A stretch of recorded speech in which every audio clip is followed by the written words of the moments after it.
5 সন্তানকে ফেলে প্রেমের টানে রাতের আধারে ঘর ছাড়লেন এক মা।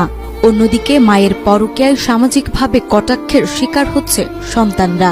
তবুও সন্তানদের চাওয়া ফিরে আসুক তাদের প্রাণপ্রিয় মা। কত মানুষ কত কথা বলে, আমরা স্কুলে যাইলে আমাদেরকে কত হিতান করে, আমরা কিন্তু এটা কিছু মনে করি না। আপনি যেখানে থাকুন, আমরা ফায়াজ ভাই বোনের দিকে তাকাই, আপনি চলে আসুন। কুমিল্লার নাঙ্গলকোট উপজেলার রায়কোট উত্তর ইউনিয়নের কুকুরিখিল পশ্চিমপাড়া মোস্তফা মজুমদার বাড়িতে ঘটেছে এক হৃদয় বিদারক ঘটনা।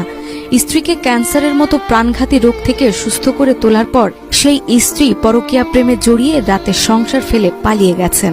ফেলে গেছেন 5টি অবুঝ সন্তান ও এক ভেঙে পড়া স্বামীকে। আমার ওয়াইফে চিকিৎসা করার পরে দিয়া চলে গেছে। আমারে 5টা ছেলে মেয়ে তুইয়া আজকে গেছে 15 দিন। নাসরিন 5টা ছেলে মেয়ে তুই চলে গেছে।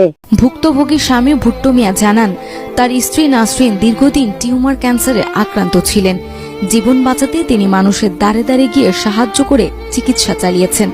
স্ত্রীর অসুস্থতার পর কিছুদিন শান্তিপূর্ণভাবে সংসার চললেও গত 13 মে রাত 9টার দিকে হঠাৎ করে ঘর ছাড়েন নাসরিন। টিউমার ক্যান্সার ছিল, ওনার জন্য 3-4 লাখ টাকা আমি খরচা করছি। লাস্টে আমি অপরাগ হইয়া আমি পারি নাই, আমি আমার দেশবাসীর কাছে সাহায্য চাইছি, এরা সাহায্য করছে। আমি লাস্টে এরপর আমি বাজারে ভিক্ষা করছি। ক্যান্সার হয়েছে, টিউমার হয়েছে, মানুষের শুধু চাঁদা মাদা করি ভালো চিকিৎসা করছে। নাসরিন কুমিল্লার লাকসাম উপজেলার চাইনিসুর গ্রামের নূর ইসলামের মেয়ে। দীর্ঘ 16 বছরের দাম্পত্য জীবনে তাদের মধ্যে কোনো বড় ধরনের কলহ ছিল না বলেও জানান ভুট্টো মিয়া।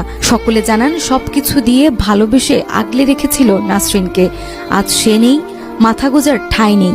5 সন্তান নিয়ে বেঁচে থাকা দুঃসহ হয়ে উঠেছে ভুট্টো মিয়ার জন্য। আমার আম্মু অসুখ ক্যান্সার রোগ হয়েছে। আমার আম্মুরে আর আব্বু বাজারের টাকা উড়াই আমার ক্যান্সার রোগের অসুখ ঠিক অপারেশন করাইছে। আর এমনি কোনো বেজাল নাই আমার আব্বুর সাথে, আমাদের সাথে কারোর সাথে কোনো বেজাল নাই। সে আব্বু আসে এভাবে মানুষের সাথে সব করে চলে গেছে। স্থানীয় লোকজন এই ঘটনার ন্যায় বিচার দাবি করেছেন। তারা বলেন 5 সন্তানের মা কিভাবে এমন অমানবিক কাজ করলেন তা বোঝা যায় না। এমন ঘটনার বিচার হওয়া জরুরি, যাতে অন্য কোনো নারী এমন পথ বেছে না নেন। 4-5টা বাচ্চা থুইয়া যে কাজটা করছে, কোন নারীর পক্ষে এগুলা হয় না, কিন্তু এ করে এলেছে। এর এমন এক সমস্যা, বাচ্চা কাচ্চা নিয়ে চলা খাওয়া অনেক কষ্ট। কোন নারী যেমন এরকম কাজ কোন সমাজে যেমন না হয়। ভুট্টো মিয়ার পরিবার ও আত্মীয় স্বজনরা চান সন্তানদের ভবিষ্যতের কথা বিবেচনা করে নাসরিন যেন আবার ঘরে ফিরে আসেন। সাধারণ মানুষের কামনা ভুট্টো মিয়ার মতো আর কোনো পরিবারে এমন নিষ্ঠুর অভিজ্ঞতা যেন না হয়।